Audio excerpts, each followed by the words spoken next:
नक्सलियों पर सुरक्षा बल के जवान कहर बनकर टूट रहे हैं। झारखंड हो या छत्तीसगढ़, तमाम इलाकों में नक्सलियों के खात्मे को लेकर विशेष प्लान बनाकर कार्रवाई जारी है।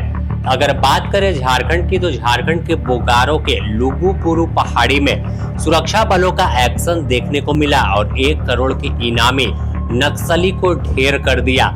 इसके बाद अब नक्सली आत्मसमर्पण करने को लेकर तमाम पुलिस अधिकारियों के पास संपर्क कर रहे हैं। सूत्रों के हवाले से अगर आपको जानकारी दे, तो कई कुख्यात माओवादी हैं जिनका इलाका बोकारो है, पारसनाथ है या फिर सारंडा का जंगल है, जहां पर वह अपना आतंक मचाते थे। लेकिन अब जब सुरक्षा बलों ने रणनीति के तहत आक्रामक रूप से अभियान में वार करना शुरू कर दिया, तो अब तमाम नक्सली बैक फुट पर है। और खासकर जब बोकारो के मुठभेड़ में 1 करोड़ के इनामी सेंट्रल कमेटी सदस्य प्रयाग मांझी और उसके साथी अरविंद जी और 8 लोगों को मौत की नींद सुला दिया, तो इसके बाद ही देखा गया कि सुनीता जो थी वो एसपी ऑफिस पहुंच गई और आत्मसमर्पण कर दिया। तो अब कई ऐसे नक्सली हैं जिनका आतंक इलाके में था, चाहे पारसनाथ की बात कर ले, झुमरा इलाके की बात करें या उस लुगुपुरु पहाड़ी इलाके की बात करें, या फिर अगर कोल्हान की ओर बढ़ते हैं तो जराई किला का इलाका है सारंडा के जंगल में, या फिर टोटो थाना क्षेत्र है। उन तमाम इलाकों में जो सक्रिय दस्ते हैं वो अब हथियार डालने की तैयारी कर रहे हैं। उन्हें समझ आ गया कि अगर आत्मसमर्पण नहीं करेंगे तो जंगल में हाल प्रयाग मांझी के जैसा होगा। अगर दूसरी ओर देखें तो छत्तीसगढ़ में भी बीजापुर का इलाका जो है, केरगुट्टा पहाड़ है, वहां पर सुरक्षा बल का अभियान जारी है। तो सीधे तौर पर निशाना माओवादियों के ऊपर है। वहां पर निशाना में हिड़मा है, देवा है, दामोदर है, क्योंकि बीजापुर बस्तर इलाके में इनकी तूती बोलती थी और आतंक का दूसरा नाम इनका था।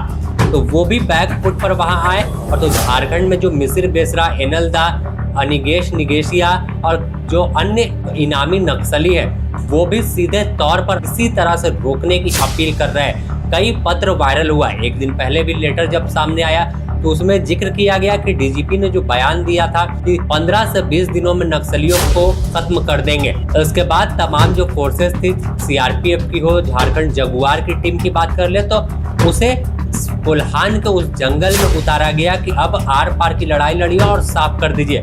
लेकिन इस बीच जो जानकारी आत्मसमर्पण वाली अपने आप में चौंकाने वाली है। डीजीपी अनुराग गुप्ता ने भी कहा कि कई बड़े माओवादी हैं जो आत्मसमर्पण करना चाहते हैं। फिजिकली मारक शक्ति और मेंटली नक्सलवादी कवर झारखंड में टूट चुकी है। मतलब पॉइंट ऑफ नो रिटर्न, अब ये वापस कभी भी शक्तिवान नहीं हो सकते झारखंड में। और जो बचे खुचे लोग हैं इनके, खास करके जो लातेहार, लोहरदगा या जो इक्के दुक्के घूम रहे हैं, वो सब अब मैसेजेस भेज रहे हैं कंसर्न पुलिस को कि आप हम सरेंडर करना चाहते हैं, आप कृपया हमें मार्गदर्शन दें कि कैसे हम सरेंडर करें ताकि हम लोग मुख्य धारा में जुट सकें। और हमने भी अपने सभी एसपी को सख्त निर्देश दिया है कि आप कोई भी व्यक्ति यदि सरेंडर करता है तो उसको पूर्ण सहयोग आप दीजिए। उसको जो भी आर्थिक लाभ मिलना है, पारिवारिक लाभ मिलना है, या जो उसको स्पेशल जेल में रखा जाएगा, वो सारी सुविधाएं आप उपलब्ध कराइए ताकि अधिक से अधिक हमारे भूले भटके या अदरवाइज जो भी नौजवान हैं जो मुख्य धारा को छोड़कर हिंसक रास्ते पर है, वो मुख्य धारा में लौट सकें। तो साफ तौर पर यह सुरक्षा बल के कार्रवाई का नतीजा है और उनकी हिम्मत का नतीजा है कि लगातार आईडी ब्लास्ट हो रहे थे, लगातार कैजुअलिटी उठानी पड़ रही थी। इसके बावजूद जो आक्रामक रूप अख्तियार किया और आर पार की लड़ाई शुरू की कि माओवादियों को अब उसी जंगल के जमीन में दफन कर देंगे, जमीन के अंदर उन्हें गाड़ देंगे, तो उसका नतीजा दिखने लगा। झारखंड अब धीरे धीरे शांति की ओर बढ़ रहा है और खुद केंद्रीय गृह मंत्री अमित शाह ने 31 मार्च 2026 नक्सल मुक्त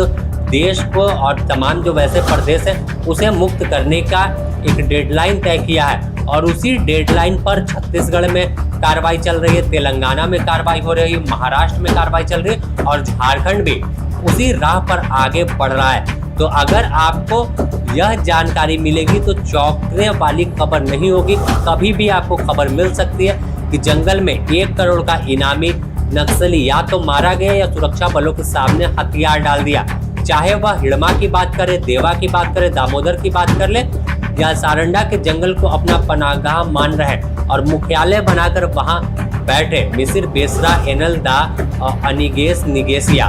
एनल दा की बात करें तो सेंट्रल कमेटी सदस्य है, अनिगेस निगेसिया भी सेंट्रल कमेटी सदस्य है और मिसिर बेसरा सबसे कुख्यात और शीर्ष पीसीएम मेंबर यानी पोलित ब्यूरो कमेटी मेंबर जो है वो है। तो साफ तौर पर नक्सलियों की कमर टूटी है और बड़े नक्सली या तो मारे जाएंगे या आत्मसमर्पण कर सकते हैं।